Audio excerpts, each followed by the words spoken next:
la importancia del derecho internacional, de los instrumentos internacionales de derechos humanos en casos de trata de personas y además en el marco de una serie de eventos de formación y capacitación a operadores de justicia para que incorporen justamente estas herramientas. Doctora Elizabeth Salmón, qué gusto saludarla. Muy buenos días. Muchísimas gracias por atendernos. Hola, Glatzer, es un gusto para mí. Buenos días. No, el gusto es para nosotros. Muchas gracias por darnos unos minutos. ¿Cómo se da, o mejor dicho, qué tan importante es establecer esa conexión entre el tratamiento con la normativa interna y lo que el derecho internacional provee como herramientas para ese y otros delitos? Primero, ¿cuánto podría ayudar y cuánto en la práctica se está juntando ambas cosas para poder resolver, ojalá para mejor el tratamiento de estos casos? Muchas gracias. Creo que el tema de la trata de personas como parte de estas formas contemporáneas de esclavitud que provocan pues un pánico moral, social, ¿no? Porque uno se imagina la esclavitud como el ejercicio de derecho de propiedad, algo que desde el siglo XIX repele a la conciencia y a la democracia y a cualquier persona de bien pensar. Sin embargo, en la actualidad, el tema de las formas contemporáneas de esclavitud sigue existiendo, ya no en un código civil donde se pueda plantear esta figura de manera formal, pero en la práctica sí. Y la Corte Interamericana de Derechos Humanos ha señalado en una jurisprudencia que todavía creo que es inicial, que requiere todavía un mayor desarrollo, pero un caso muy importante del año 2016, que cuando dice esclavitud debe entenderse formas contemporáneas de esclavitud para poder ampliar y utilizar los estándares internacionales adecuadamente. Yo creo que nuestros jueces van a ser mejores, nuestros fiscales van a ser más agudos, los defensores van a tener mejores argumentos, si no solamente ven el derecho penal, el derecho nacional, sino también pueden beneficiarse un poco de lo que se dice en otros países y en el ámbito de los derechos humanos, ciertamente. Ahora, pero esa conexión no debería ser discrecional en términos concretos, porque estamos vinculados de manera soberana a tratados internacionales que nos someten a determinadas jurisdicciones y a sus decisiones, por cierto. Porque a veces parecería que se administra muy discrecionalmente. Entonces uno ve jueces, fiscales que sí lo aplican y otros que no, argumentando central y básicamente el derecho interno y básicamente el derecho penal, digamos, temas penales, ¿no es cierto?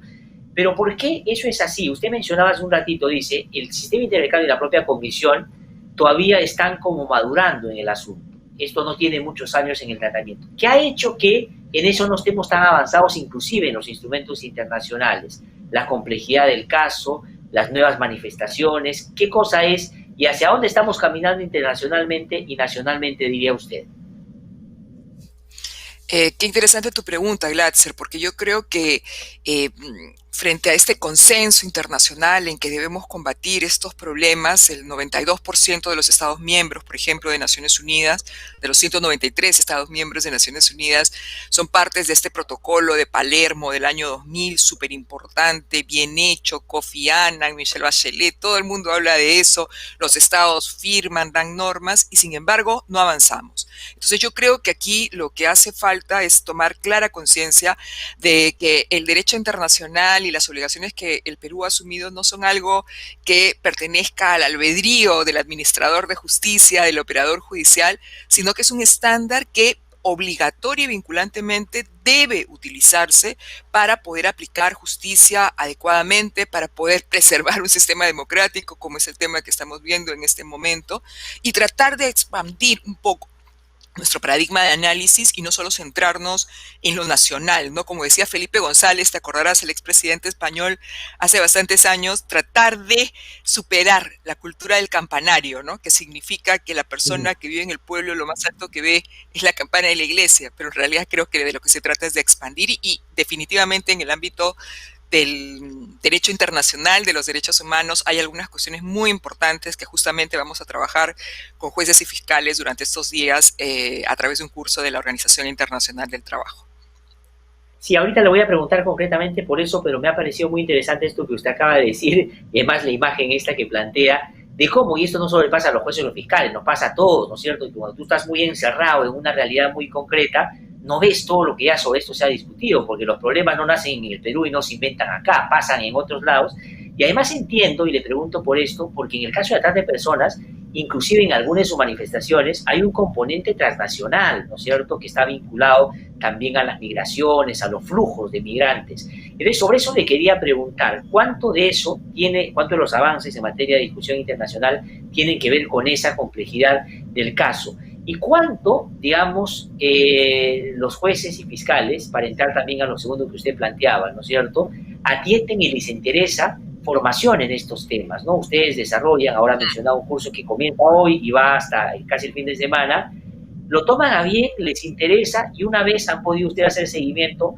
tienen mayor conocimiento de estas herramientas, empiezan como a aplicarlas con mayor rigor y permanencia en su trabajo.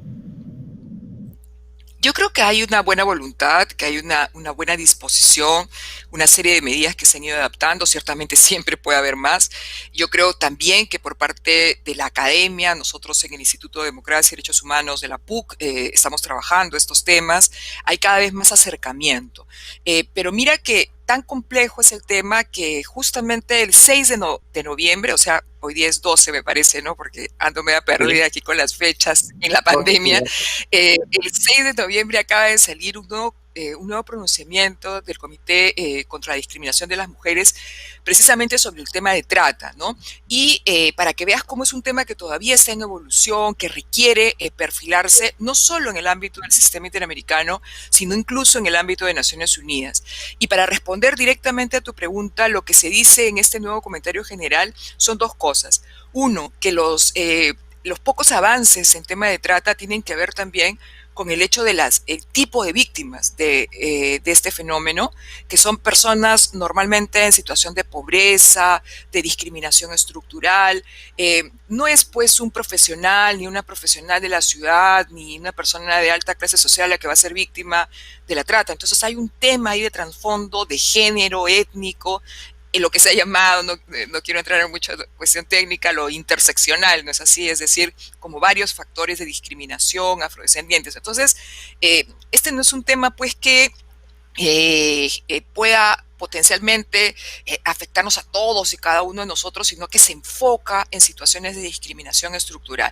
Y otra cuestión bien interesante que se ha planteado en Naciones Unidas es cómo todo ese desarrollo de la tecnología que tiene efectos tan positivos y tan buenos. Por ejemplo, ahora tú y yo podemos estar conversando, acabo de escuchar a David y siempre es un gusto poder intercambiar ideas y no estarnos centrando solamente en los grandes medios. Sin embargo, el tema del avance de la tecnología ha incrementado los hechos, los supuestos de trata a través de estos dark space, ¿no? Estas páginas oscuras, o el tema de cómo se pueden hacer engaños a través de la tecnología, cómo pagas servicios de prostitución de manera anónima para que, por ejemplo, tu número de cuenta o tu dato no quede ahí registrado y luego no digan, pues, ¿no? Fulanito pagó en tal momento. Entonces, creo que hay todo un tema también aquí que no podemos entenderlo de una manera inocente. O sea, este tema no le importa a mucha gente, Glatzer. Más llamativos son otros temas. ¿Por qué no le importa a la gente? Porque las víctimas son mujeres, pobres, migrantes, correcto, y en el Perú los casos se están incrementando. Hay quienes hablan de un 35% de incremento en el último año, muchas veces debido al caso de la migración de las mujeres venezolanas, de todos los estereotipos que hay alrededor de ellas, ¿no? De las mises y todo lo demás, que lamentablemente dista mucho de la televisión, sino más bien es una situación trágica e inaceptable. Sí, sin duda. Y es solamente para terminar, agradeciendo y resaltando el gran trabajo que hace Didepuc en este y otros temas, por supuesto. Hoy, mañana y el Muchísimas viernes gracias. están desarrollando justamente actividades con jueces, fiscales, defensores públicos, de cara a que tengan un nivel mayor de comprensión y ojalá de aprehensión de esos estándares, de esos herramientas de derecho internacional para trabajar en estos casos. Y yo auspicio y espero que, por supuesto, participen con entusiasmo y que pues lo apliquen. Doctor, quiero agradecer mucho, con cargo a que otro día conversemos también sobre otros temas que podríamos conversar con